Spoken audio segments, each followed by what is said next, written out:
every time. Every time you come his way, I'ma hit you. Let's go. You don't want no problem, bro. Welcome to the Zone Coverage Football Show, your pre-game build-up to NFL Sunday. It's about to get ugly. I'm eating burritos bigger than you. You're having one of those days.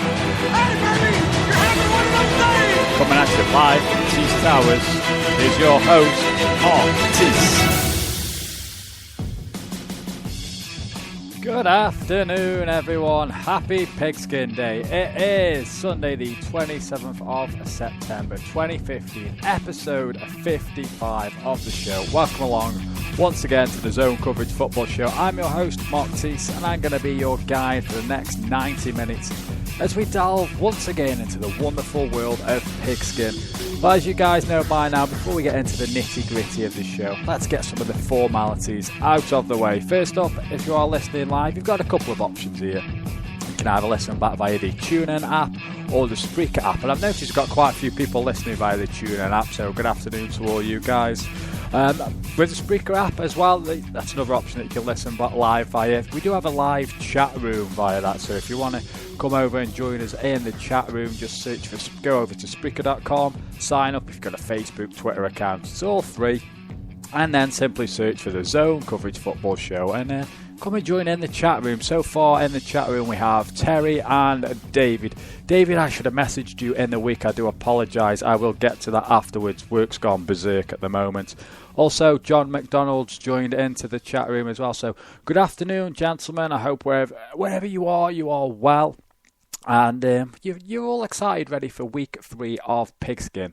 Right then, before we get to week 3 of Pigskin, we all know life's crazy busy at the moment. If you can't make the live broadcasts, don't worry, we've got you covered over at Zone Coverage Football Show. Simply listen back whenever you fancy. You can do this via iTunes, Stitcher, YouTube and SoundCloud.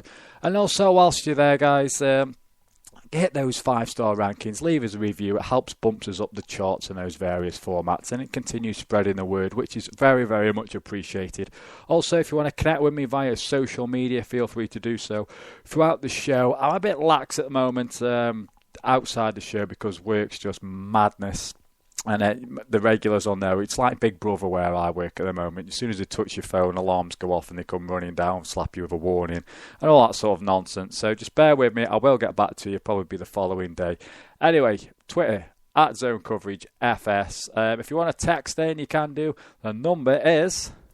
Call and text the show on 07444 048 266.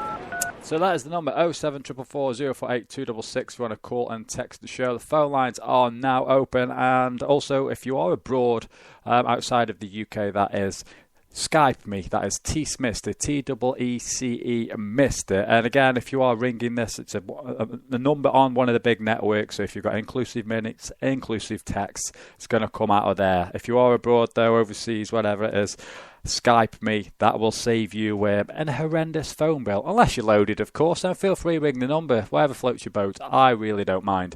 Skype is Teecemister, Teece Mister. Right, coming up on today's show, we've got the hot route as usual. We'll kick off the show with that in a moment. You're going to be picking through 4 plays from week 2 of the season. We've got fan versus fan coming up around about 4 o'clock. We have the Bengals and the Ravens on fan versus fan this week.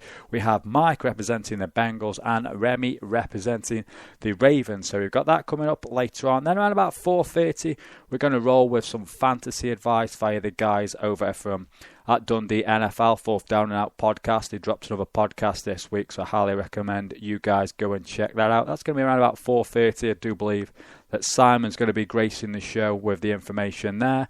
Hit last week, Rocket Gilmore was a good mention. He also mentioned the Jets defense, so Colts fans out there, 2-0 my Jets, loving that. Won't get carried away though, because what was it, a couple of years ago that the Texans won their first 2 games, lost the next 14. So I'm holding back. It's killing me, but we're getting there. Beyond that then, we're going to have Tom on from Huddle Magazine, at Huddle Magazine on Twitter, huddlemagazine.com on the web. He's going to be providing us with some last-minute news as we head towards kickoff. So just going to look in the chat room. Will Davies has just joined in, so good afternoon, Will. Hope you're well, buddy. I mentioned John McDonald's in there, Terry's in there. as well. So yeah, we're getting quite full at the moment. Again, if you want to join in the chat, Spreaker.com, sign up. A Zone Coverage Football Show is the place to be. Right then, let's get into this. Hot Route. Vote for your favorite play of the week. Right then, folks, this is where we get you to interact with the show via the chat room or via Twitter at Zone Coverage FS. We're going to play you some clips from week 2 action, and we're going to ask you to then tweet in with various hashtags for the players. So I'm going to play you this, sit back and enjoy this, and I'll provide you with the hashtags and some more information after this. So enjoy. Hot Route. Vote for your favorite play of the week. First down and goal from the 3. Newton under center, one deep back at Stewart. They bunch 3 wide to the far right, including the fullback Tolbert. 3-step drop, Newton, design draw, hurdles a defender, gets spun, head over heels, and plunges into the end zone for a touchdown. Cam Newton gives the Panthers a 16-10 lead. Point after pending, 1:04 to go, third quarter. He calls himself Superman, and that time he looked like Superman. Raheem Moore comes up, hits him in the thigh, does a complete 180 in the air, comes down on his feet. What a terrific athlete Cam Newton is. 3rd and 5 coming up now from the Miami 46-yard line. Blake Bortles has the shotgun. 2 to the left, 1 to the right. He's back to pass. He has to step up. Will get deep down the middle of the field, and it is caught by Allen Robinson inside the 5-yard line for a touchdown. Second touchdown of the game for Allen Robinson. And a big-time play by Blake Bortles, who stood in amongst the pressure and fired a strike down the middle of the field. The Jaguars are now in front 16-6. Well, it was initially very good pass protection for Bortles, but then it broke down, and he took a shot as he was throwing the ball. Robinson was able to beat Walt Aikens deep down the field, really on a double move. Allen Robinson is a star in the National Football League. In formation is on first down. 3 receivers left. Single wide right is Jones. Now they'll motion Starks out of the backfield to the slot right side.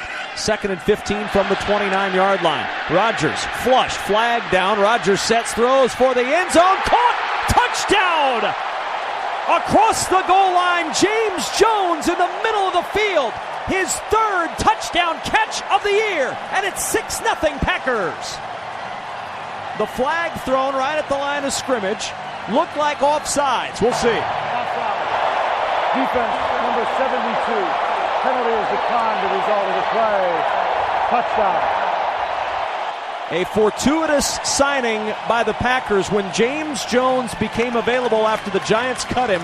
They snatched him back up after losing Jordy Nelson. Boy, has he paid dividends early for Green Bay. Getting goal at the 6 for the Jets. Moving right to left. In the shotgun formation, Fitzpatrick 3 wide. Ivory to his side. Decker's in motion. Shotgun snap. The right hand of Fitzpatrick. There's a line drive in the end zone. Caught on the move for a New York Jet touchdown. It was a chest-high grab 2 yards deep by Decker. 6-yard touchdown, laser-like throw right down the middle. And the Jets are on the board with 6:44 to play in the first quarter. 6-0. Great combination route there. They had the tight end in the back to the right side. They motioned Eric Decker down right off the edge, and they ran almost like a pick play. Tight end went up, forced the defender to go over the top. Eric Decker just slides right underneath him, and there was nobody in the middle of the field. And there we have it, folks. That is this week's Hot Route. So we had the Cam Newton Superman flying, just bizarreness. It was one of those great vines that you've seen all over the place by now. He sort of does a hurdle in midair. You're thinking, oh my word, he's going to break his neck. Someone nudges him in his shoulder, helps him with the flip there. So the second one then was the Allen Robinson touchdown from the Jags-Dolphins game. Then we had the James Jones touchdown after some fantastic work via Aaron Rodgers from the Packers-Seahawks game. And it wouldn't be me if I didn't fit a Jets highlight in there. So we had Eric Decker then at the end. So I want hashtag Newton, hashtag Robinson, hashtag Jones, hashtag Decker.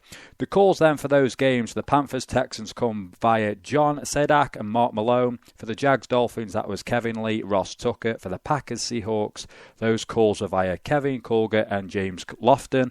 And the Jets-Colts calls are via Kevin Harlan and Kurt Warner. Again, those were provided by WestwoodOneSports.com. They cover all the games, the Thursday games, the Monday games, the late Sunday night games. Head on over to WestwoodOneSports.com. You can also listen to them on TuneIn as well. So we've got a couple of votes in the chat room already, so you can vote via Twitter as well, at Zone Coverage FS. I'm talking to Twitter, just going to check in on there, see what's happening in the world today. It's relatively quiet. I suppose that everyone's getting ready for Wembley next week. And that's my first, probably, ever segue. Wembley game next week. Yes, I am going to be there. The original plan was to be down there for the entire weekend.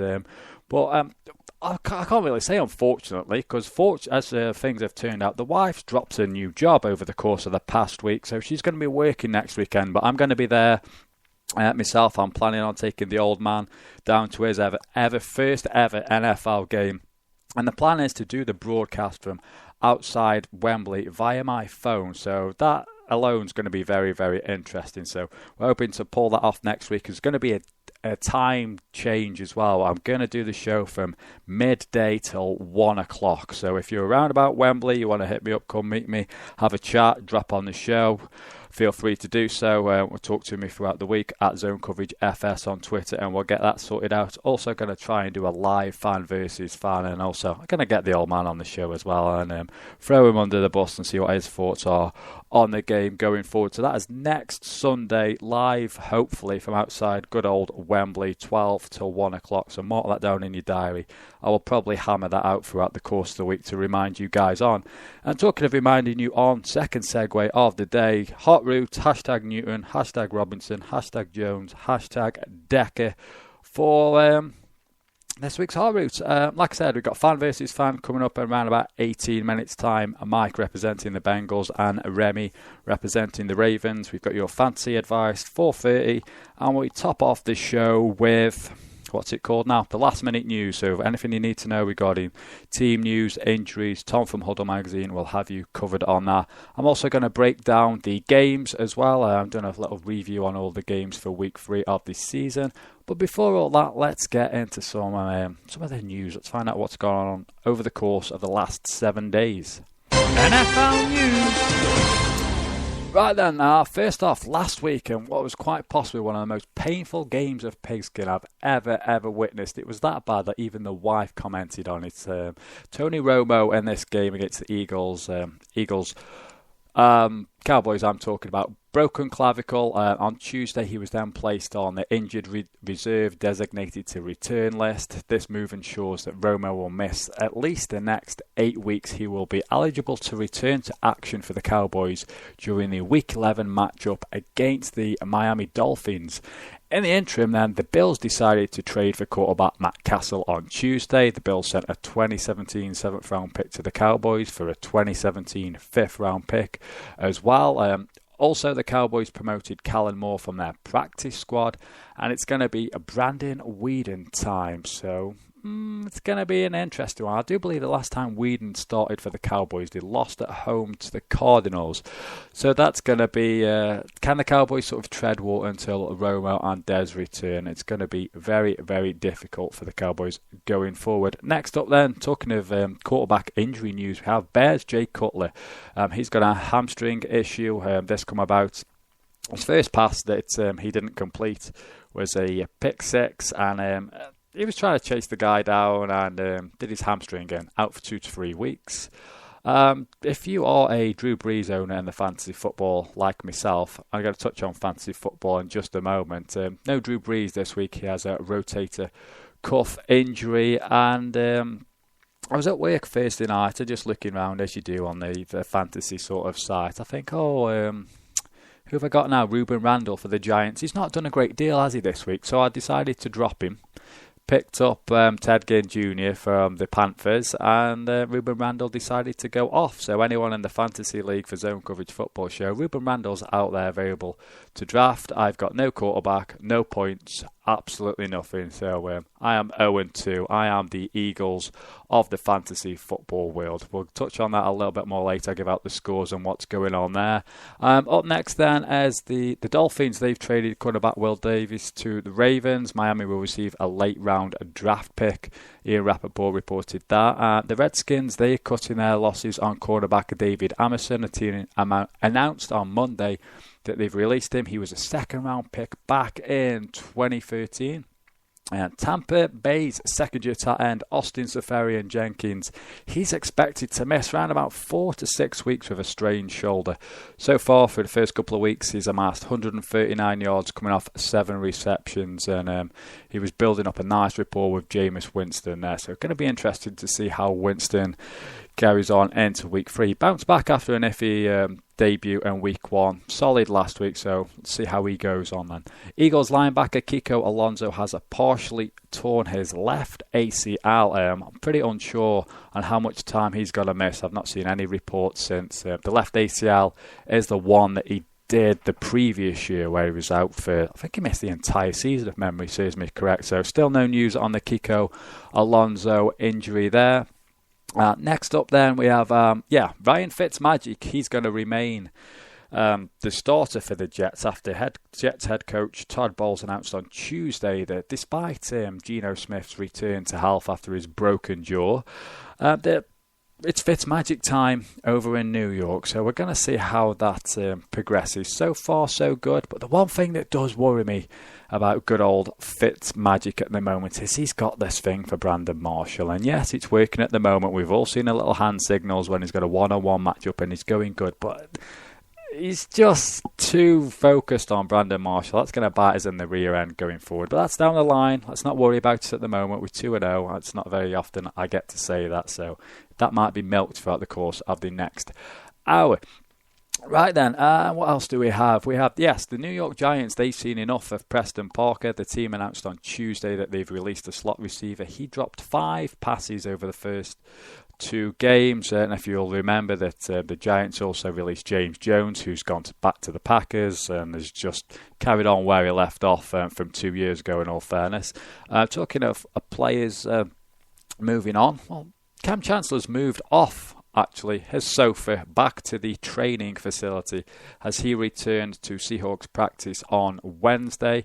For me, Cam Chancellor's going to look like a hero. Who did the Seahawks have today? The Chicago Bears, who don't have Jay Cutler. Not that I'm overly sure that would have made a massive difference in fairness, but Cam Chancellor's going to go back. They're going to win the first game, and he's just going to say, look, I'm back, you've won. That contract that's on hold till the summer, I got a few more $1 million on, thanks very much. So great to see Cam Chancellor back. All the nonsense aside, he's a great player, and the Seahawks are definitely a better team with him in the starting lineup. And the last bit of news I've got regards to Cincinnati Bengals. They signed left tackle, oh my God, I forgot his name. Is it Whitworth? He's got a 1-year contract extension through 2016. I believe that's around about $9 million a year. Just going to check in on the chat room, see what's going on. John Cartwright joins us. He says he's on the train without Wi-Fi, so he's trying to catch up on the show.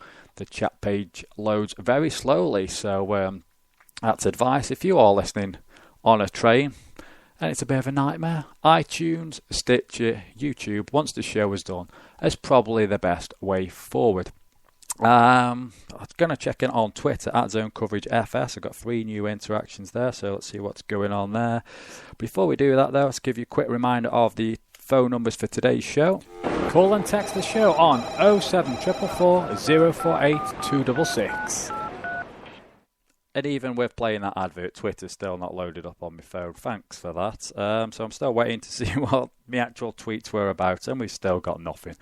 The joys of technology. So right then, I'm going to run through the love line in a moment. So everyone's favourite adult theme music will be rolling down the airways to inject a bit of excitement into your Sunday afternoon. Here we go. Yes. Gary over at UK First Down asks me where we're going to be next week. Obviously outside Wembley, where will I be set up? That's probably going to be announced once I find a little bit of green grass outside Wembley, and if I can get a reliable signal. So just keep listening to the show. I'll be keeping you updated as we do go throughout the show. Kevin over at the Big Legowski says, going to have to listen to the show later, which is a shame because I wanted to rub it in that I beat you in the fantasy in the chat room. So I appreciate that. Yes, I did get my rear end handed to me for the second week running over in the Zone Coverage Football Show's Fantasy League. Also, Cameron at C4MRIN on Twitter, he says he is listening to the show whilst watching Scotland at the Rugby World Cup. He says there's beer involved. So that could be a very messy afternoon for you, Cameron. Scotland win. You've got your Seahawks later, hopefully get back up to their winning ways. So beers all round it is. Right then, let's do a little bit of Loveline. Welcome to the Zone Coverage Football Show Loveline.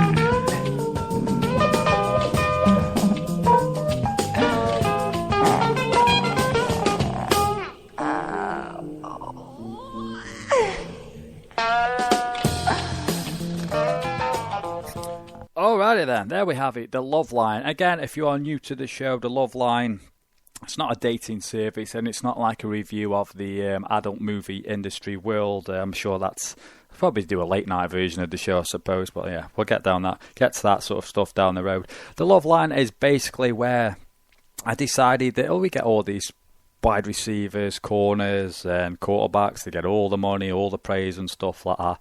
But we forget about these big guys on the line. Without these guys, we wouldn't have the superheroes and superstars that we have. So on the Zone Coverage Football Show, we take a little bit of time out, give you a little bit of praise about who these guys, and a little bit of background information as to who they are, where they were born, where they went to college, and so on and so on. So first up this week, we've rolled with the Bengals.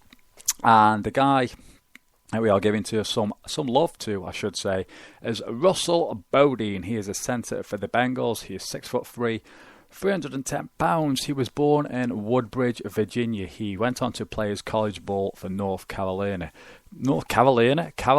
I should say. He moved along the O-line early in his college career before finally starting all 12 games at centre during his sophomore year. He then entered the draft early and was selected by the Bengals in the 4th round of the 2014 draft. Since then, he started every game for the Bengals since he was drafted. Our next person then, and this week's Loveline, is Kyle Long, guard for the Chicago Bears. At 6'6", 313 pounds, it's safe to say he is a small unit. He was born in Ivy, Virginia. He played his college ball for the Oregon Ducks, but this is via, firstly, Florida State, where he said the academic program wasn't really for him. He then moved to Saddleback College in 2010, where he played a defensive end before then moving to the O-line. He then transferred to Oregon late in the season, and the following year he started 10 of 12 games for the Oregon Ducks. He then appealed for an extra year of college eligibility but was turned down. So then he entered the draft. He was selected by the Bears in the 1st round, 20th overall, in the 2013 draft. During his time with the Bears, he's made the Pro Bowl back-to-back years, 2013, 2014. He was also in the NFL's All-Rookie Team of the Year in 2013. And he's made 33 appearances for the Bears to date, all of them as a starter. So that is Kyle Long and Russell Bodine. We give you some love on this week's Loveline. Oh, we have a call. Let's go straight to good old Skype. Hello, Ashley. Hello, Mark. How the hell are you, sir? I am good. How are you? I'm great, buddy. It's great to hear from you. How's life in good old Minnesota? Warm and sunny, believe it or not. Warm and sunny. You better enjoy that then before that long, cold winter comes. That's exactly what I'm trying to do, actually. No, I thought I'd give you a quick call because this morning I'm actually driving down. I said this morning, this afternoon. Driving down to Minneapolis at the moment to catch up with your friend Dennis Moss that's doing his tour of the States at the moment. So. Oh, awesome. That's fantastic. I've not spoke to Dennis. We've obviously exchanged a few tweets via Twitter and stuff like that, but I do believe he's having the time of his life. So you're going actually to meet Dennis. That's cool. Yeah, no, I'm looking forward to it. And the game itself today should be a pretty close game. I'm looking forward to it today, actually. The weather's good for it, and I think that's kind of what Dennis was thinking as well. He'd try and get to Minnesota and some of these northern states earlier in the year before the cold weather starts coming in. He's probably saving the southern states for the later games, I'm guessing. Yeah, definitely a wise move on his end. Have you got today? Oh, it's the Chargers today. Yes. Oh, that is a very, very tasty game. It should be pretty close, and I think people here are kind of, they see it as a must-win game as well, because I think they've got a few difficult games coming up now. Obviously, they got the Broncos. I can't remember who the other team is, but the Chargers are one of 3 teams that they're playing the next few weeks where they want to win. And from what I've heard from Vikings fans, they want to win at least 2 of the 3 games. And the Chargers they see as the most winnable of the 3. So they really, really want to get this game won today. And, they do have high hopes this year with Adrian Peterson back, obviously, and everything seems to be going well for him so far. So other than the first game of the season, obviously, but yeah, I'm just looking at your schedule now. Yeah, you've got the Chargers obviously today. Then you're at Denver, at Detroit, at Chicago. Then you got the Rams. Then the Raiders and Packers at home, Atlanta on the road, and then Seattle, Arizona. Yeah, it gets tough as you go on. Yeah, so obviously I'm going along purely because I enjoy going to the games. Obviously I have a soft spot for the Vikings, but I'll be staring at my phone as well, watching, keeping track of the Patriots score, of course. I'll be watching. Yeah. I called Dennis just the other day to, arrange going down there to meet up, and he was having a conversation with me about how he usually just tries to go wearing something neutral when he visits different teams' stadiums, because of the fact he views it as, he said he kind of viewed it as maybe not offensive, but he likes to try and support the home team, so he wouldn't always go wearing his Cowboys gear. And I was thinking, maybe I won't wear my Patriots t-shirt down to the Vikings game today. Because people do. You'd be surprised. It's obviously not like the Wembley games, but even in Minnesota, the Vikings games, you will see an array of different teams on display as far as people wearing their t-shirts or caps, whatever. I think a lot of people that live near Minneapolis or in Minneapolis do support other teams as well. And you do actually see a few different jerseys at the games. Yeah, it's interesting to see that, isn't it? Like, say, just football fans going along to catch a game of pigskin. We've got a question for you, Ashley. It comes from David. Oh, yeah. Basically, there's a lot of, it sounds like you're either in a washing machine or David suggests that you are driving on the wheel of your car. I am driving. Hands-free, of course.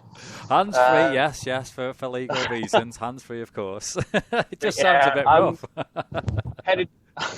I'm headed down because obviously now that the Vikings are playing at the College Stadium, obviously they play at TCF Bank, parking is a nightmare. All right. And so I tend to drive down to one of the parking ramps that's for the Twins, the baseball team. They have the parking ramps there, obviously, and they're away at the moment, so there'll be plenty of space in there. And then you get a tram, basically, that goes from the Target Field Stadium to the Gopher Stadium. So that's the easiest way of getting there. Same as, obviously, going to games in Wembley. If you try and drive there, it's probably a lot more difficult than just taking the train in.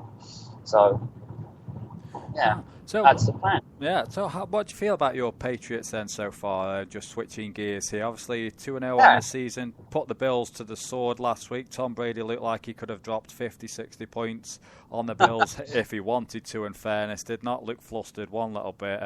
Rob Gronkowski is just phenomenal at the moment. He's like a Randy Moss-esque from a few years back. How do you see the season going? I know it's only 2 games in and we can't get carried away just yet. Are you on this sort of like, it's a bit of a media narrative, but the post-Deflategate, Spygate sort of roll, F you to the league, we're going to beat you down and just roll towards another Super Bowl? Well, that's just it. I think Brady is always focused. Yeah. He's always determined to win whatever the game, but it would be fair to say he's definitely on a mission this year. Obviously, no need to guess what that was from. Yeah.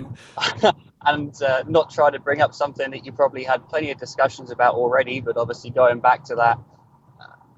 Honestly, as a Patriots fan, it's easy to try and kind of side with your team, and Patriots fans, you can tell just from, going online, very, very defensive, obviously, of the team, just, as you would be when it's your team. But I can honestly say, not trying to bring up this conversation again and get it started, but just from my point of view, since all this has happened, since the last time I called in, I honestly don't believe there was as much as what the league said was going on. I think people are starting to see that now, even if they're not Patriots fans, that there wasn't as much proof.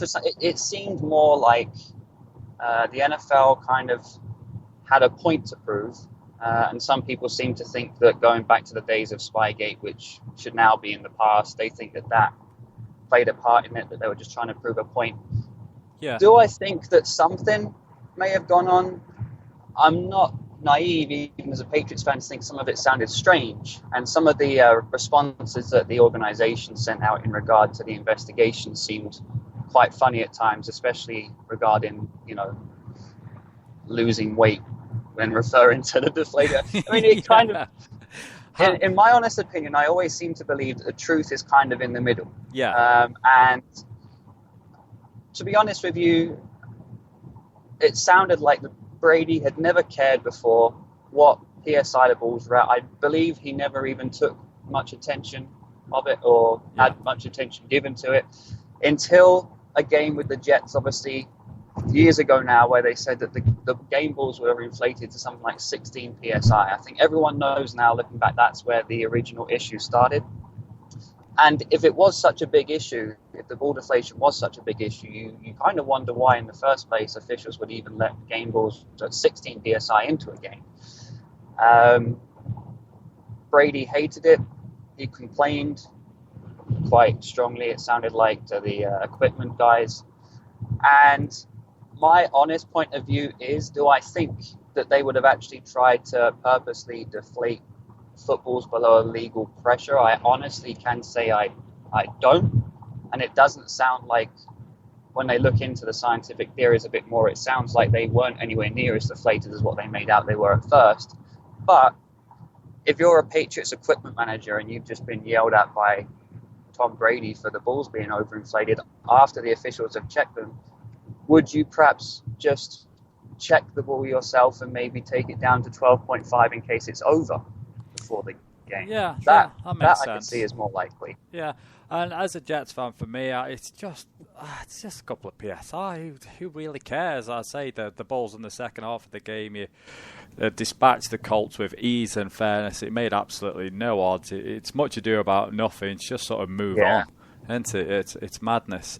John McDonald, our resident Vikings fan, he's obviously says the Vikings need a win today from the chat room. And Terry says that you should rest Brady and Edelman today in fantasy. He says that hashtag advice.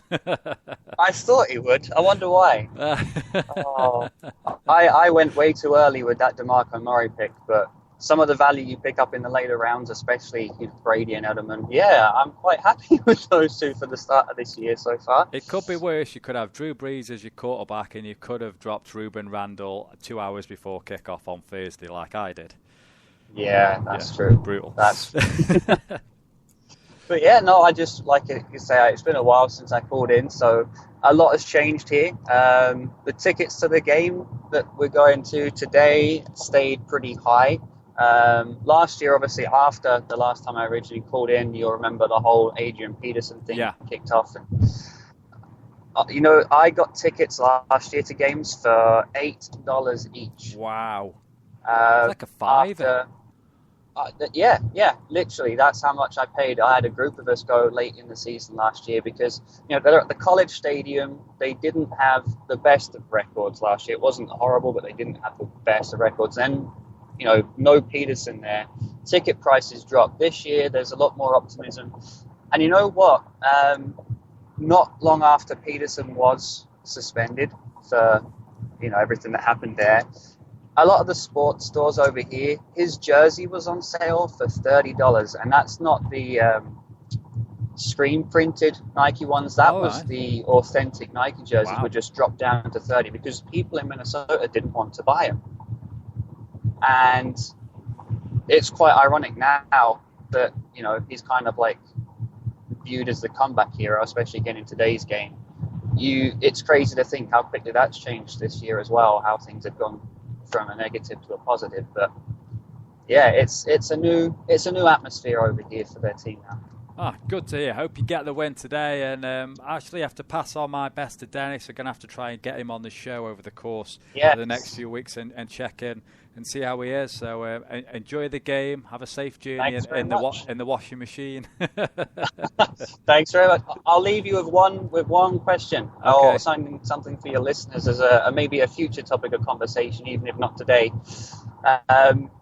With the prices staying a bit higher today, usually I try and sit upper sideline to get a decent view of the game. Today, I've gone for a lower corner section where the view isn't quite as good as from the sideline, but you get a closer view of the field. Yeah. I don't know if you've ever had this discussion on the show, but I thought a question for some of the fans is from either Wembley games or games they've had over here. When you're looking for tickets in a budget, where people's favourite places to sit are for future reference, because everybody seems to have different opinions on where they think the best view is when you're on obviously lower sideline is ideal, but when it comes to choosing between tickets, you know, on an upper sideline versus lower corners, you know, where do people like sitting for their best views of the game? Just something I thought I'd leave with you, and then people can have their say online or on a later show. Cool. I've jotted that down. We'll see if anyone in the chat room answers that and on Twitter. And yeah, beyond that, we'll touch on that subject in a few weeks. I appreciate the call, Ashley. No problem. It's good to catch up, Mark. And I'll be listening to the rest of the show. Thanks for the time. Awesome. Have a safe journey. Like I said, pass on my best to Dennis, and we'll check in with you over the course of the next few weeks. And enjoy the sun while it lasts. Thanks very much, Mark. Take care. Take care, buddy. Bye. Bye. And there we have it. That's Ashley Allen. He lives over in a good old Minnesota, resident Patriots fan there, along with David. We do have quite a few Pats fans listening. Right, fan versus fan. We best jump to that. I am running a little late in regards to this. I did message Mike and Remy as we were waiting there, so I appreciate the patience there. So hopefully we can get Mike on the line first and foremost. That is, if I can find Mike via my Skype directory, which I don't seem to be able to. So here we go. Where is Mike? Again, if you want to register for Fan versus Fan, feel free to do so. Hit me up at Zone Coverage FS, Zone Coverage Football Show at mail.com also as well. So hopefully we have Mike on the line right about now. Hopefully. I do say hopefully. Here we go. Go on, Mike.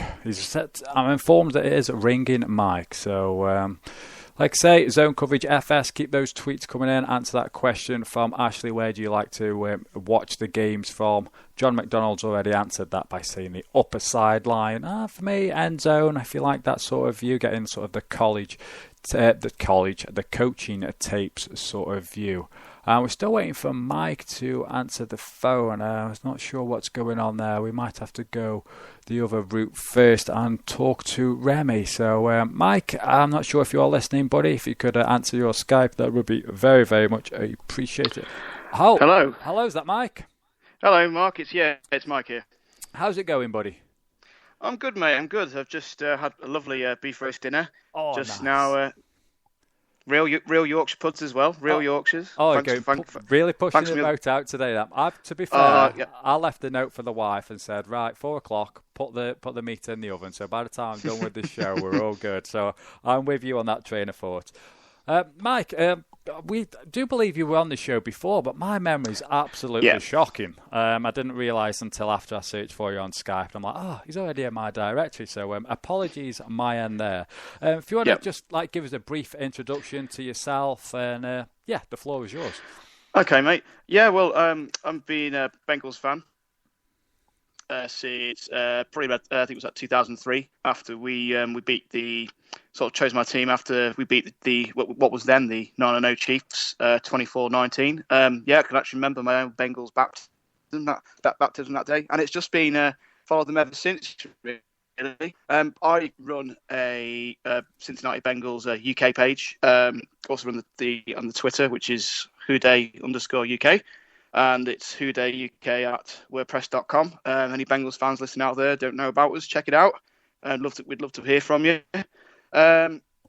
Myself, fortunately, I've never actually been to Cincinnati myself, but hoping to organise a bit of a get-together for all Bengals fans down in London. We had a couple of lads from Manchester who Jamie and Matt over to Cincinnati last week. Got an interview with the beat writer there. He was just quite happy that they're from the UK who follow the Bengals. But I think, we're one of these teams in the last 4 seasons, we're on the rise, we're on the grow. I'm hoping, with my dad, we'll win this round versus fan. I lost the last one, sadly. We'll send tide and get a couple more people on us, enjoying all the thrills and spills and the health hazard that is following the Cincinnati Bengals. Cool. We did miss a little bit there, Mike. Your Skype connection's a bit iffy there. So sorry, what was that? I caught that you were over in. Was it a friend that's over there in Cincinnati now, or has been over? Did you say? Yeah. We had two lads who followed the Bengals. They're in Manchester. They're from Manchester. They were over last week for the Chargers game, and they got actually got an interview by the Bengals beat writer for the Cincy Enquirer out there. Oh, nice. And since then, we've had a bit of an explosion of interest over the Twitter, from fans over here and fans over in America.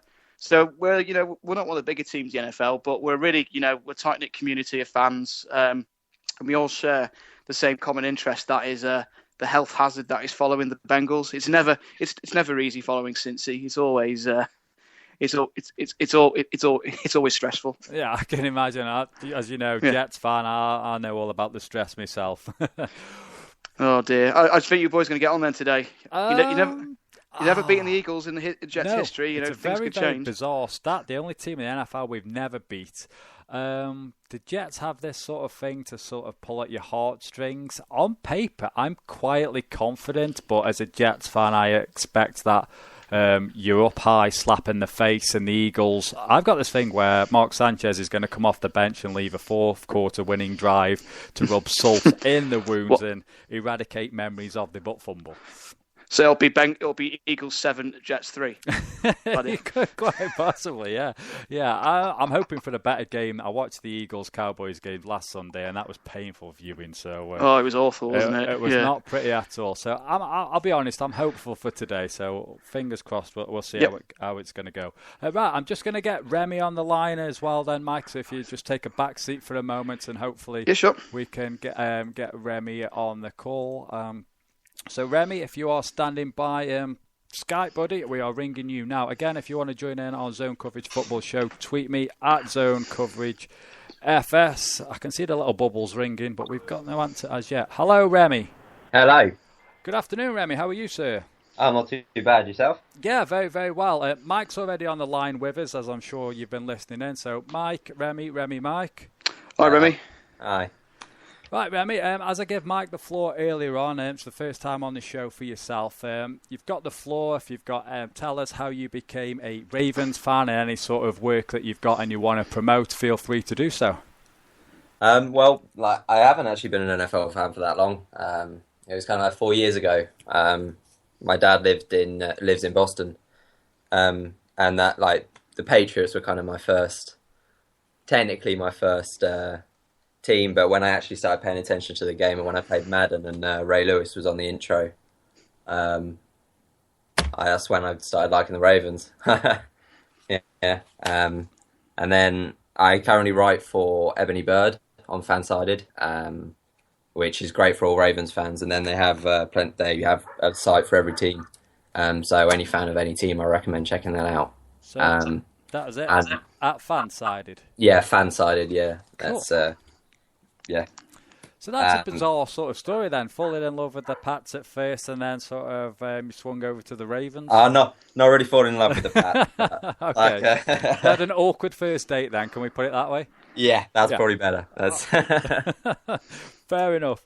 Right then, guys, what I'm going to do is I'm going to give you 2 minutes each. If you're done within those 2 minutes, just say that you're done. If not, I'm going to have to be a rude host and interrupt you.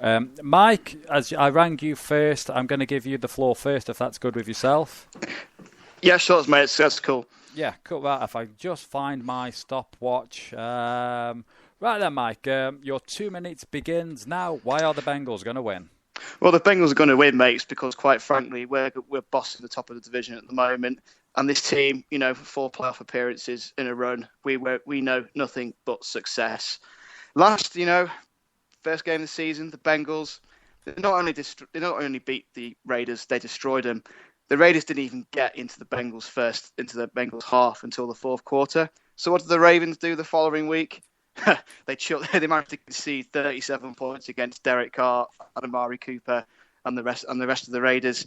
Now, if the Bengals are going to quite easily handle, the Raiders, who aren't expected to be, that much of a competitive opposition this season, then the Ravens must be absolutely quavering absolutely shaking in their boots against this Bengals team, which has, Tyler Eifert, AJ Green, Marvin Jones is back to its best, and even Mohamed Sanu. And also the 1-2 punch that is, when Jeremy Hill, 2 fumbles last week, he takes a break. Who steps up? Gio Bernard for a plus 100-yard game against the San Diego Chargers. And also the Bengals D. They've actually, since Geno's come back, fully back from injury, Johnson's back, Dunlap's back, Gilbrey. They cause nothing but utter panic and havoc for the opposing O-line. And I think even Ramey's going to have to admit the Ravens' offensive line this season since Kubiak left has been nothing but, quite frankly, porous. One thing that Joe Flacco and Andy Dalton do serve, they have common trait, happy feet. As soon as they get a little bit of pressure, they have to dodge, duck and dive. But I think, Dalton's been kept with a really clean pocket. Whitworth's still playing out of his skin. Fisher's coming in and playing absolutely fantastic at guard, at the other side of the tackle, and Zeitler is an all-pro guard as well. And, no one really fears this Ravens defense. Like Remy said, the old Ravens D had, Ed Reed, Ray Lewis. I'm they going to have to jump quite in there, frankly Mike. a true murder of Ravens. That's 2 minutes, Mark. I do apologise, buddy, but that is all just right, 2 minutes time up. Right then, Remy, I will start the clock now. You have 2 minutes to tell us why the Ravens will win today. I'll give you that our offensive line's been bad, and the first 2 games of the season have been ugly, which don't necessarily fill Ravens fans with confidence. But when has a John Harbaugh team ever started 0-3? Never. We're at home. We're going to have the crowd, the purple wall behind us. It's going to be loud. Although Suggs is a big loss, I'll give you that as well. But with Babin playing this week, he does give more of a pass rush than Zadarius Smith did last week against the Raiders. So with him coming on one side, Dumerville on the other, if Jernigan can come back to what he was last year in Nutt's absence, then even your all-pro offensive line is going to have problems. It did last year at times. And then, yeah, you've got great offensive weapons. Tyler Eifert is very good. He's very nice, but CJ Mosley's not that bad a linebacker either. I reckon Mosley and Will Hill going to have him under a blanket the entire game. And then Jimmy Smith on the outside. Yeah, he did get torched by Amari Cooper last week, but he absolutely shut down Demaryius Thomas and Emmanuel Sanders against the Broncos. Put him on an island against AJ Green. AJ Green's not going to be able to out-jump in like he could the Darius Smith. I reckon we'll have it down. And then you say you're the definition of success with 4 straight playoff appearances. You've also got 4 straight wildcard weekend losses. Whereas the Ravens have got, 6 playoff appearances in the last 7 years and at least 6 victories and a Super Bowl. Not sure who's more successful. I'll leave that up to the fans.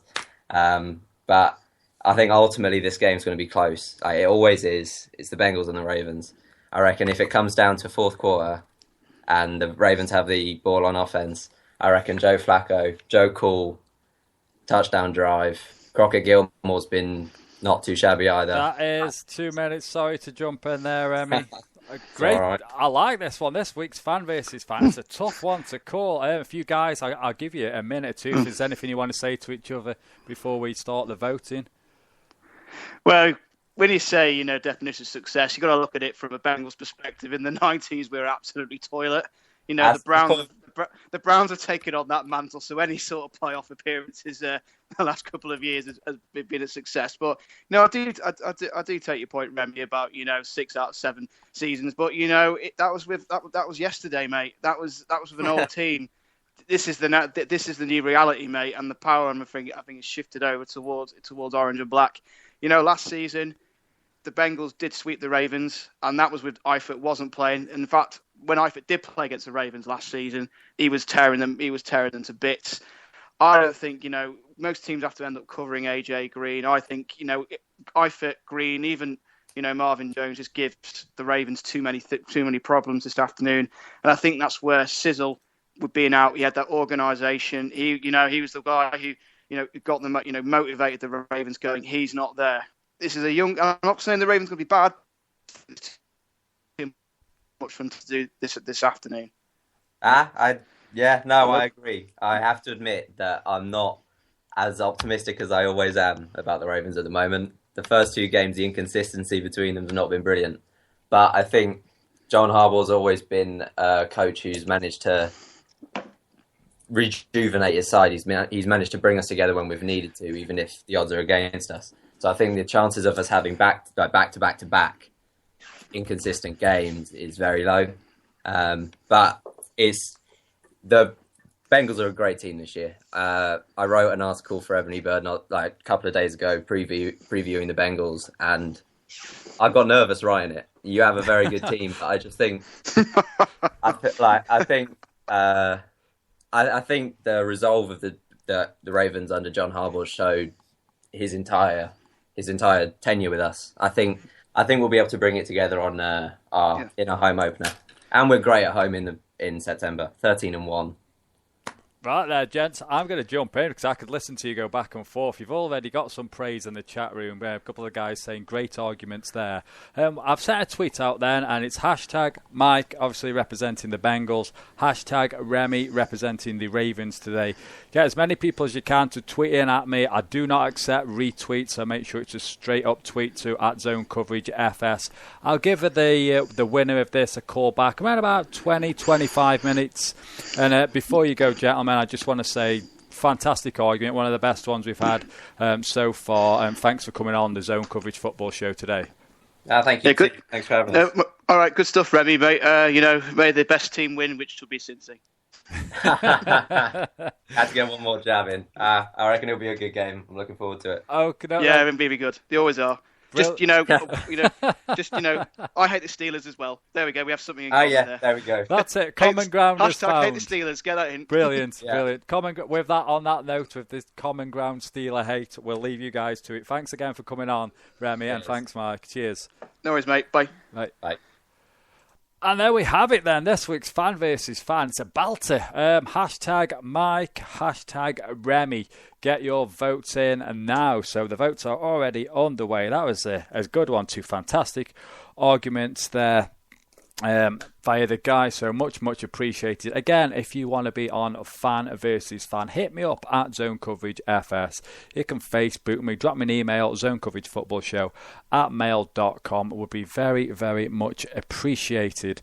Also, that we still have votes out there for this week's Hot Route. I can say that Cam Newton is running away with this at the moment, and the wife's also voted for Eric Decker on the premise that he's fit. So thanks to the wife for that. That makes me feel a hell of a lot better going into the rest of my day. Anyway, let's do some game previews, shall we? Let's talk about this week's games, what's going to go down before we catch up with the guys from Dundee NFL on Twitter with their fantasy advice. Also, around about 4:50, we're going to contact Tom from Huddle Magazine as well. So we're going to have the last minute news, sort of injuries, any sort of team issues, any starters that were a doubt going into the weekend. We'll get all the latest news from Tom there. We will also ring the winner of this week's Fan versus Fan. Again, hashtag Mike, hashtag Remy. I can see Twitter going off at the moment. So thanks for everyone that has voted.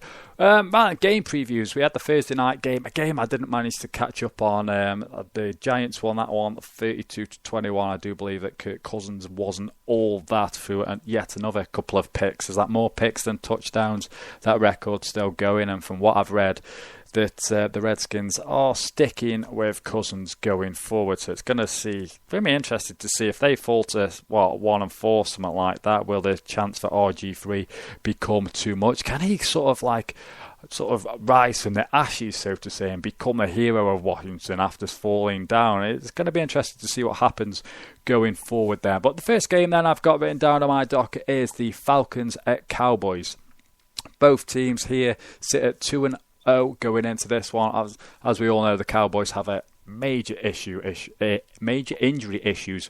Both Romo and Des Bryant to pretty much missed the majority of the regular season. Brandon Weeden will start, and the last time he filled in for Romo, he was 18 of 33, 185 yards, a touchdown, 2 picks, and a 28-17 home defeat to the Cardinals. I'd expect they're going to lean heavily on the ground game. That's averaged 94.5 yards per game, with no rushing touchdowns yet for this Cowboys offense. As for the Falcons, they'll be without rookie Tevin Coleman. He's got a couple of broken ribs, so expect Devontae Freeman to carry the load there. The big test for the Cowboys defense is going to be keeping Julio Jones in check. He's been targeted 26 times, of which he's caught 22 of those for 276 yards, 2 touchdowns. Falcons at Cowboys. That is a tough game to call. Right, keep those tweets coming in. Hashtag Mike, hashtag Remy. I was distracted by what went on in the chat room then. Up next is the Colts at the Titans. There's a lot of chatter behind the scenes over in Indianapolis following the Colts' latest defeat to the Jets, and they've started 0-2. This is for the second consecutive year, and we all know that they were a couple of PSI off the big dance. Andrew Luck's O-line's been absolutely woeful of late. The inability of his wide receivers to get open, that's not really how it matters. Add to this all the injuries they've got at cornerback, so Darrell Green-Beckham, he should be licking his lips at the prospect of going up against this weakened unit. Both Kendall Wright and Anthony Fasano, they both got over 100 yards receiving and a touchdown apiece. Marcus Mariota yet to throw an interception, though he did have a bit of a rough outing last week against the Mike Pettin defense. But in fairness, he didn't look overly flustered, still held his own. Still, overall through 2 games, I'm pleasantly surprised by what Marcus Mariota has brought to the NFL. I suppose the one criticism, if you've got one, he's not really pushed the ball downfield so far. The Colts run D, that looked really good against the Jets last week, and it's going to need to bring its A game this week, as both Bishop Sankey and Dexter McCluster have had a decent start to the season. Sankey's averaging 4.8 yards a carry, Dexter McCluster 8.8 yards a carry, and guess who leads the team in average yards per carry for the Colts? Andrew Luck. 5.5 yards a carry. Andrew Luck, your leading rusher. That blows the mind, in fairness. Up next then, the last game I'm going to talk about before we call Simon for the fantasy advice is the Raiders at Simon's Cleveland Browns. All the noise was about a certain Johnny Football last week as he threw for a couple of touchdowns against the Titans. And folks, I urge you to watch the tape. Yes, the highlights, the 2 deep bombs, the good throws and all that. I'm just not buying the mantle hype. We'll see how Simon feels on this in a moment. One person, though, you should check in on is Travis Benjamin. He caught that 60-yard bomb last week, had a 50-yard touchdown pass, returned a punt for 78 yards for a touchdown. Mike Pettin's defense, that did give the Titans rookie quarterback Marcus Mariota fits, as I did mention last week. So I would imagine that Derek Carr's going to be up against it once again this week. This is another quarterback that the media have sort of written this narrative about Derek Carr being sensational. He's sort of okay in my eyes. The jury's still out. In fairness, all this aside, though, to be fair, in Carr's defence, he did have his best ever day in a Raiders uniform last week as he threw for 351 yards and 3 touchdowns to put the Raiders give him a decent win over that Ravens D. Amari Cooper, he had 7 receptions for 109 yards, and also Michael Crabtree, one to keep an eye out. Nothing. We're not hearing a great deal about Michael Crabtree, in fairness. Oh, we're down in Oakland, but he went over 100 yards last year. And good news from David. He says DeMarco Murray is inactive. That could be bad news, because I would imagine they'll use Sproles a little more going forward. Right then, while we get Simon on the line for the fantasy advice, keep those hashtag Mike, hashtag Remy for this week's Fan versus Fan. It is an in-division Bengals-Ravens affair, and it was a fantastic argument put forward by both guys there, so really, really appreciate that. Right then, just going to give Simon a bell if we can find him on the good old Twitterverse. So here we go again, Dundee NFL on Twitter. For the guys, and they did drop a podcast, I do believe. I think it was Thursday or Friday, if memory serves me correct. So Simon hit last week with some excellent fantasy advice. He did mention Crockett Gilmore and the Jets defense. Simon, how are you, sir? Very good, thank you, Mark. How are you? I was very well. I was just singing your praises. I do believe a couple of guys actually contacted me on Twitter saying that the Crockett Gilmore was an excellent shout last week. Yeah, I was pretty pleased with that one. One that I just sort of plucked out, really, but it proved to be a really good pick, didn't it, really, for anybody who actually chose him as well, because he did really well, and your boys in the defence as well, of course. Yeah, good old Darrell Revis only needs one shoot to catch an interception, so that's of interest. and the Jets going strong still. Yeah, so far so good. Like I said at the top of the show, I do believe it was a couple of years ago, the Texans started off 2-0, lost the last 14 games. So until we get another win, I'm going to have to pipe down, in fairness. Yeah, well, this is true. Well, I've got a few, I've got sort of 5 names for you today, everybody out there as well. Just a bit of an update as well on some of the potentially that people may well have forgotten about, particularly like who's out, should we say. I mean, I think most people know that Tony Romo and Drew Brees are out this week, and certainly Romo's case for a few more weeks. So is there anybody that we can replace with? Well, just based on the matchups this week, Mark, I quite like obviously Carson Palmer. He's doing really well for the Cardinals. Teddy Bridgewater's got a pretty decent matchup as well for the Vikings this week, so I quite like him as well, in case anybody wants to replace him. They might be able to pick these up at the last minute. And the much maligned Nick Foles as well for the St. Louis Rams. Obviously, he's sort of gone back last week after struggling to get anything going in the road game at Washington. But the Rams host the Steelers, and no team in the NFL has allowed more fancy points to opposing quarterbacks this year so far than the Steelers. So potentially you could expect Nick Foles to put up a good show. Nick Foles could be, interesting. Yeah, so just going on the matchup really more than anything on that one. So the stats don't lie. So the Steelers are giving up quite a lot of points. So it potentially could be a good especially if you're looking to sort of fill a gap at you're not too sure about the matchup in terms of your quarterback and your fantasy team. Then if Nick Foles is still out there, which he may well be, you might be able to pick him up last minute, and or if you've got him as a backup option as well, maybe. So well worth putting in, I think, this week as well. Like I said, the other picks that they're potentially Carson Palmer and Teddy Bridgewater alongside that as well in terms of the matchups. Who else have I got? Let's have a look. TJ Yeldon. Now, he's the running back for the Jacksonville Jaguars. Now, again, I could say, play all your Jags this week. Play all your Jags. Play all your Patriots, should I say. They're against the Jacksonville Jaguars this week, so you pretty much expect the New England to continue their domination. Obviously, the Jags are coming off a great win from against Miami last week, Mark. But back to Yeldon. Mixed results, first couple of games or so. But again, just looking at the stats, the Patriots have been one of the best fantasy matchups for running backs. D'Angelo Williams has done well against them in the first week for Pittsburgh. The Bills' backfield did okay last week as well. So we think that Yeldon could see quite a few touches this week. Because Jacksonville, obviously, they're going to try and eat up the clock if they can, of course, against Tom Brady. Keep him off the field. He's also a 3-down back as well, so he's probably going to get some few receptions out of the backfield as well. So again, just something to consider. If you've got him in your team and you're not usually think, it's not a great matchup here, it could well be worth a bit of value there, sticking him in instead of somebody a bit more regular. Moving on as well, another running back for you, Mark. running back Lance Dunbar. Now that's the for the Dallas Cowboys. Now we know the Cowboys have got plagued with injuries. We talked about previously to Dez Bryant, Tony Romo, etc. But the Falcons this year have given up loads of receptions to running backs. That includes Darren Sproles, DeMarco Murray, Shane Vereen, etc. So again, Dunbar could actually come into a very productive day as well. I know we've got Brandon Weeden, haven't we, at quarterback for the Cowboys. So we're not quite sure what to expect of him, even though he did 7 for 7 last week. But again, could be quite a few dump-offs to Dunbar this week. Yeah, nice. Talking to Brandon Weeden, how bizarre was that? Did you see the game where they were just going to him on the bench and he just looked like he was just sat there, just relaxing. He didn't seem remotely bothered at all. It was very bizarre. No, he didn't seem with it at all, No. did he? In fact, he looked like he was trying his best to be pretty inconspicuous and didn't really want to come on. It looked like he'd been up to something a bit shady, hadn't he? He's just sort of hiding in the crowd, like, want me?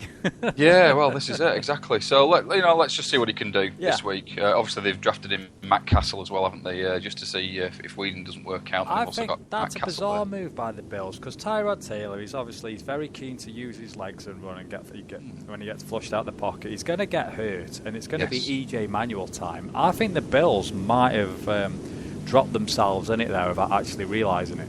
Yeah, they might regret doing that, mightn't they? Based on, like you say, Taylor is going to be a bit of a target, isn't he? So, will he last the full season? Questionable to say the least, I think, on that one. So it'll be interesting to see how Weeden does on that. I haven't got that much confidence in him, seeing what he did for the Browns. But let's just see that he's going to be doing quite a few sort of short range passes. I would imagine, and a few dump offs perhaps to the running back. So again, it's where Lance Dunbar could come in.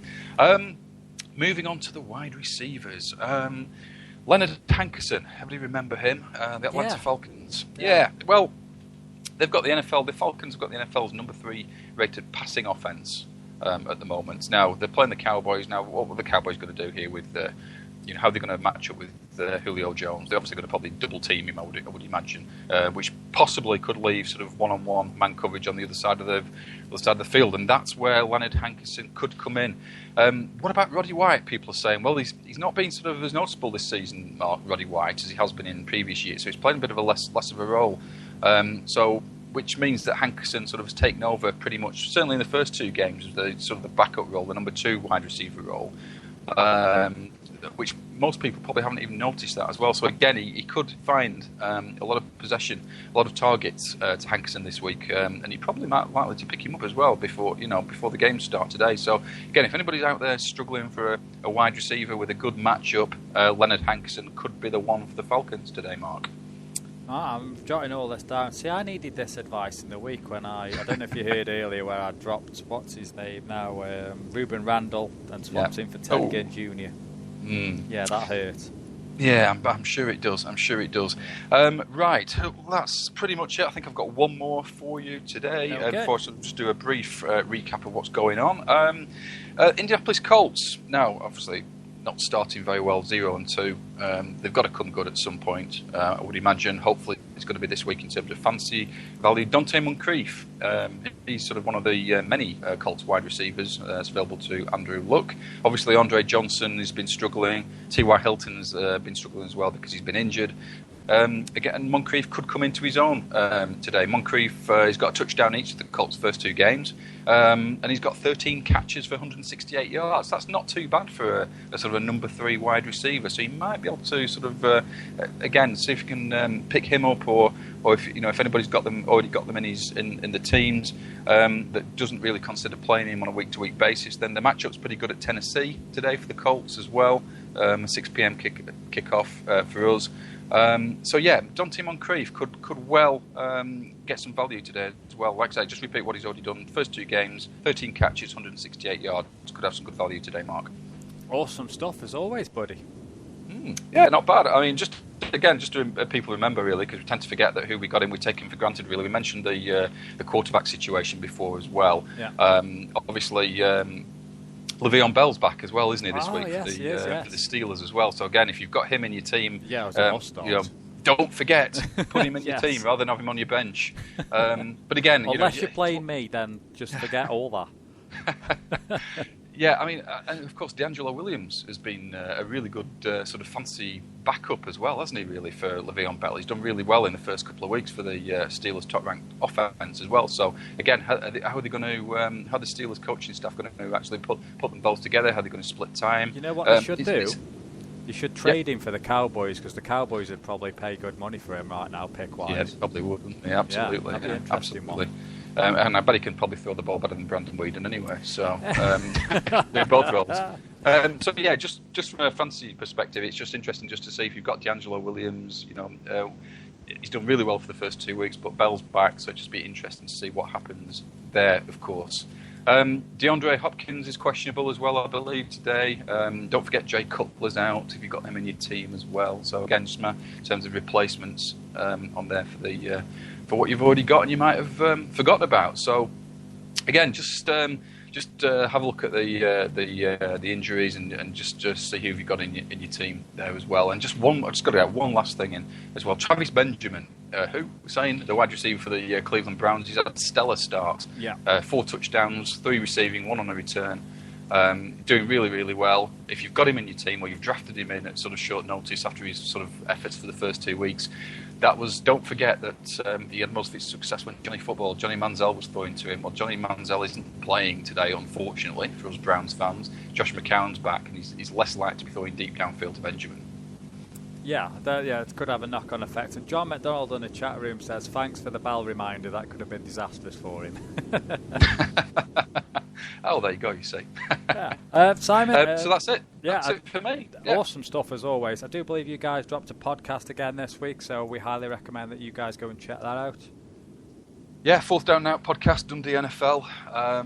We got one in at the back end of this week, so we're just looking at mainly looking ahead to the week 3 matchups. Quick review of what happened in week 2, but mainly looking at what we think and our picks for week 3, and can't wait for it to kick off again. Awesome. So head on over. You've still got time actually. We've got an hour of time done. Head on over iTunes, Stitcher, Fourth Down and Out at Dundee NFL. Download it, give it a listen, and Simon, we'll have you back next week. Hopefully we can hit again on some more excellent fantasy advice for us.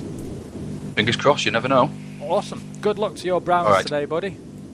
Cheers, mate. Thank you very much. Speak to you again. Yeah, take care, Simon. Speak soon, buddy. All right, bye-bye now. Right.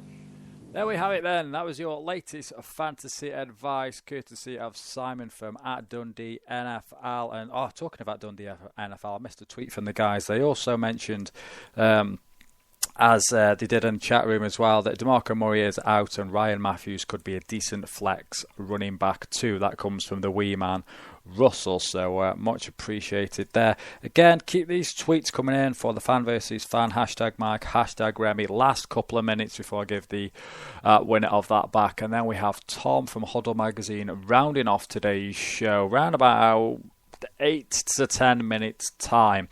Cameron joined us in the chat room as well, so good afternoon to you, Cameron. Right then, back to these game previews. Bengals at Ravens. I don't feel that I can do any justice to the arguments that the guys put forward there, so I am actually going to skip that one in fairness, because the two guys did a fantastic job on Fan versus Fan and have certainly set the benchmark going forward. We'll talk then about the Jags and the Patriots. And the Jags obviously head into Foxborough on the back of their first win of the season. Allen Robinson stole the show last week, 6 receptions, 155 yards, a couple of touchdowns. He's going to look to take advantage of this Pats secondary that's giving up an average of 296 yards a game through the air. Add to this, the run D is surrendering an average of 147 yards. So if you want to get involved with a shootout with the Patriots, you can, but I strongly advise that you stop a certain Rob Gronkowski. He's already amassed 207 yards and 4 touchdowns. Gronkowski has actually had a touchdown in his last 8 games. That is including the playoffs and the Super Bowl. Running back Dion Lewis has more receiving yards, 149, than rushing, 109. He's averaging just a little over 5 yards a carry. On there next to the Saints and the Panthers. I do believe this is one of Sky games this evening. Two teams playing bad football but with opposite records. The Panthers, they slid by the Jags in the opening weekend before Cam Newton literally flew into the end zone last Sunday to take down the Texans. Tight end Greg Olsen and Cam started to find a rhythm with their passing game. But the concern must be on how much has Cam Newton been asked to do in this running game. None of the Panthers wideouts have over 100 yards through the first 2 games. Cam Newton's doing all kinds of somersaults to get into the end zone.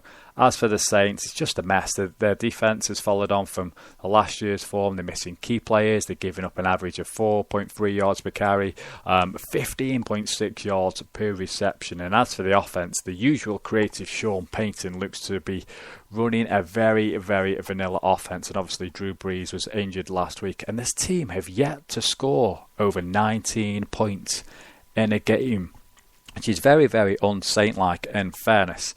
Next up then is the good old Eagles at the Jets. And if someone had told you that the Jets would be 2-0 and the Eagles would be 0-2, you'd be asking, what have you been smoking? And to be honest with you, I'd agree. The Jets line, in fairness, on both sides of the balls looked fantastic. They're getting after the QB with this AAA gap blitz by Bowles. It's just a thing of beauty in my eyes. Fitzmagic is doing what he's been asked. And as I mentioned before we got into the game previews, little concern about his infatuation with Brandon Marshall. I do see that biting us on the rear end, and a 3-pick-plus game could be on the cards. Eric Decker is a big loss today. So for me, the best players for the Jets so far have been safety Calvin Pryor and Buster Screen last week as well. Also very impressive. As for the Eagles, a lot of chatter about the players being unhappy with the training routine, with Chip Kelly's got a certain way of doing things, has all their diets catered to the players. Again, just a lot of rumblings like over in Indianapolis. You'll always hear this, don't you? Teams that don't start off well, or they hit a bit of a purple patch, people start moaning and crying, and when it's all good, you hear nothing. Anyway, where are we? Sam Bradford, he looks scared to go downfield. They've got no ground games, all become very predictable. They seem to have just a handful of plays. It's just line up differently. Chip Kelly, just what is going on with Chip Kelly and his system here? The defense is on the field. It's been on the field pretty much 80% of the time. And it's just an absolute mess over in Philadelphia. And I just know that it's gonna haunt me today. I can see the Jets losing, but I hope that does not happen. Let's call a winner. We're going to leave the Bucs and the Texans and the rest of the game previews a little bit later. So we're going to call the winner of this week's Fan versus Fan. And I can tell you, just adding up here, there. Oh, wow. It's close. It is close for this week's Fan versus Fan. One of the closest ones we have had, in fairness. So I can just find our winner here. Where's that gone? Here we go. So I'm just ringing the winner now. So both Mike and Remy, stand by your Skype. It sounds odd. Stand by your phones, whatever it is. I am ringing the winner now. So hopefully we have the winner on the line any second now. It informs me that we are ringing. Again, if you want to be on the show, Fan versus Fan, hit me up on Twitter at Zone Coverage FS. We've got the last minute news with Ton coming up. Just after this call with the winner, in fairness, I nearly said who had won then. That would have spoiled things for you, wouldn't it? Not that everyone's sort of clinging to the edge of the seats here, waiting with anticipation. We are struggling to connect with the winner, so I'm not sure what we're going to do here. We're going to try again in a moment. Again, we're going to carry on with the game previews after we spoke to Tom from Hodder Magazine. Apparently we are now connecting, so hopefully we are getting there. The joys of Skype, eh? It's going to haunt me. Right then, next week, as I mentioned, we're going to be live from Wembley. Change of time. It is going to be 12 till 1 p.m. I'm going to be outside of Wembley. So if you want to come by and say hello, jump on the show, feel free to do so. There'll be more information released on this as we go throughout the course of the weekend, fairness, and hopefully that my signal holds up around Wembley. I'm going just rogue, going solo with... I'm doing the show via my mobile phone, so it's going to be very interesting. Not going to be able to take calls next week. Probably tweets are going to be a bit of a pain in the rear end as well, but the chat room facility, I do believe, works. So if you're around next week, just tune in to the show. Tweet in. Well, no, don't tweet in, but get in the chat room and we will get this going as normal. I am trying to ring the winner, but we are not getting an answer. So one more try we will go, and if not, we're going to have to push on with the last minute news from Tom. So we'll just try the winner once more.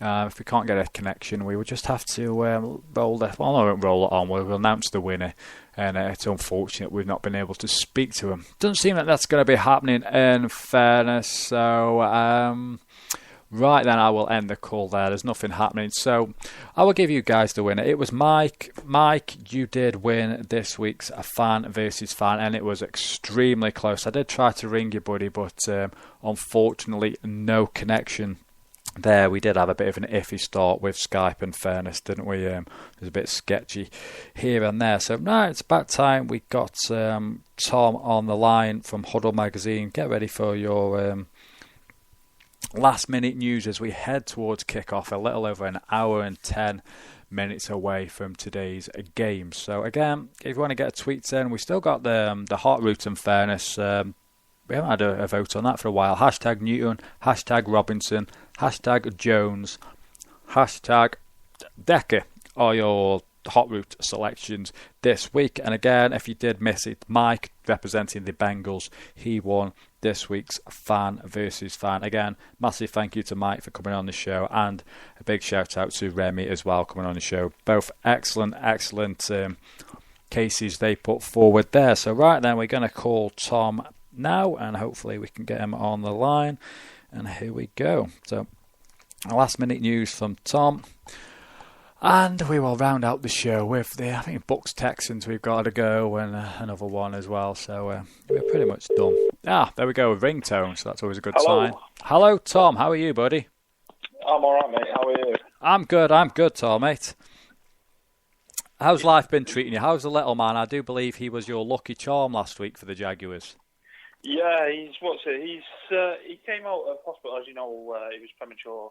So he was in hospital for a little while, and he came home not this Thursday, just gone, the Thursday just before the Miami game, and we sat and watched a bit of the game, and he's the Jaguars' good luck charm. So he's poised and ready to go for the Patriots, and unfortunately for them, it's a done and dusted game. Oh, sorry, mate. My computer screen went blank, and I had a massive panic then for a minute. Little man was your good luck charm, he said. Yeah, he was. He's as I say, the Patriots don't stand a chance today. Oh no, that's it, baby. He's all lined up and ready to go. Have you got him a little Jags outfit by any chance? No, not yet, mate. Not yet. Are you still working on the missus for that? Well, yeah, there is that. And we're busy with the Rugby World Cup being on at the moment. We're busy fighting over his nationality, seeing as she's Scottish. Oh, right. I didn't realise. That's going to be an interesting tug-of-war then. Well, yeah, it's unfortunately as well, with England losing the rugby last night and Scotland just winning this afternoon while I was sat rounding up the news, she's all happy and gloaty at the moment. So, oh dear. Yeah, good luck with that battle going forward. As we know, most women get their own way, in fairness. So I feel that you might be facing an uphill battle there. Well, this is it, but he's he's got a long way to go yet, so as long as he's supporting the Jaguars for now, that's all that matters. Jaguars through and through. Right then, Tom, what have you got for us today, buddy? Well, starting over, I think we'll start over in your game, Philadelphia, New York Jets, because there's all sorts going on over there. Chris Ivory was optimistic that he'll play, and he is now active. Darrelle Revis will also play. But Eric Decker is out. He's got PCL sprain, and Devin Smith is going to be expected to step up for the Jets. On Philly's side of the ball, they apparently weren't going to alter their running back rotation. That was the first thing that was coming out earlier on. But after a pre-game warm-up, DeMarco Murray's hamstring has tightened up, and as a result, he's now out, and Ryan Matthews will be expected to step up and fill that void. I heard Simon say about DeAndre Hopkins regarding his probability to play. Yeah, he did mention that, yeah. Yeah, Hopkins will play. He's played. He's passed the NFL's concussion protocol, so he will play against Tampa Bay. In the Arizona-San Francisco game, Andre Ellington's out, so that's going to mean that Chris Johnson is going to start. Chicago and Seattle's been very quiet, to be fair. Considering Cam Chancellor's back, I would have thought there would have been a bit more coming out of that. But really, the only news is that Lynch will play.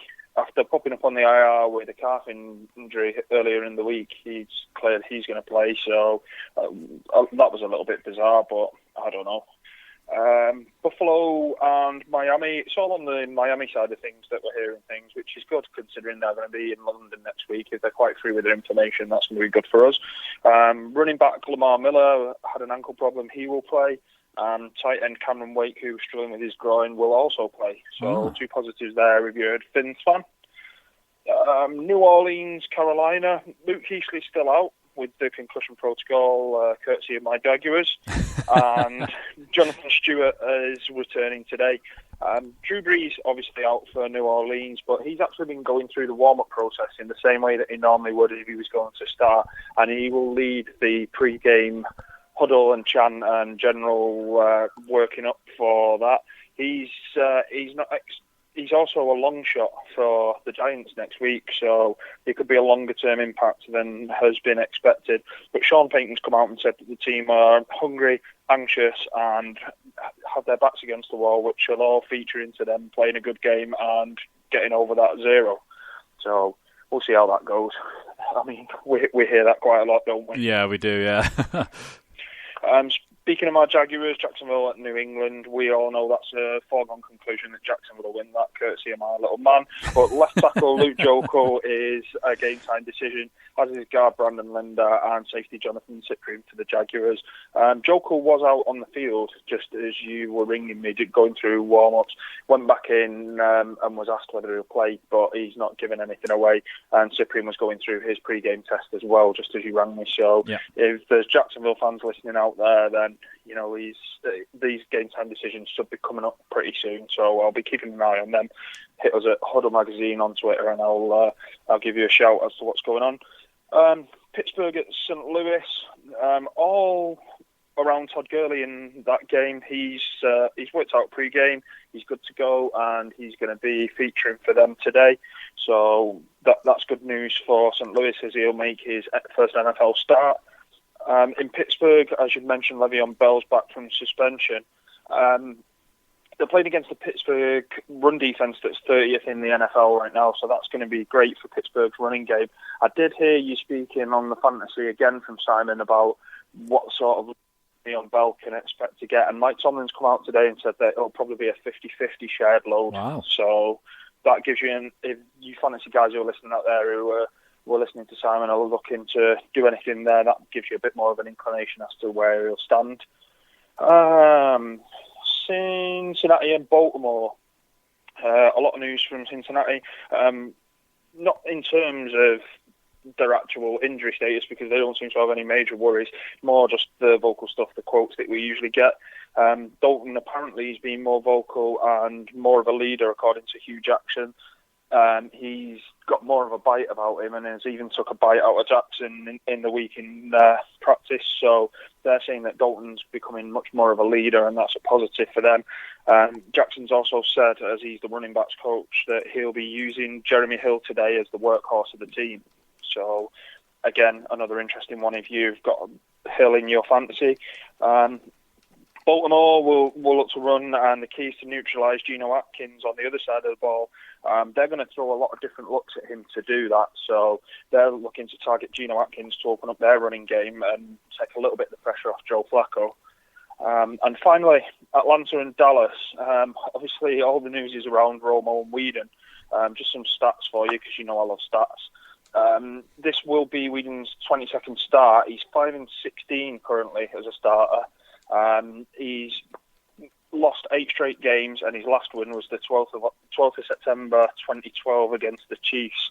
So Whedon's really got a big hill to climb, but they're basically saying that the team are going to rally behind him and that they're going to be successful regardless. But I mean, again, that's another one we hear all the time, and I'd be surprised if Whedon lost the game. If I'm honest, I think Castle will be hidden by the third quarter.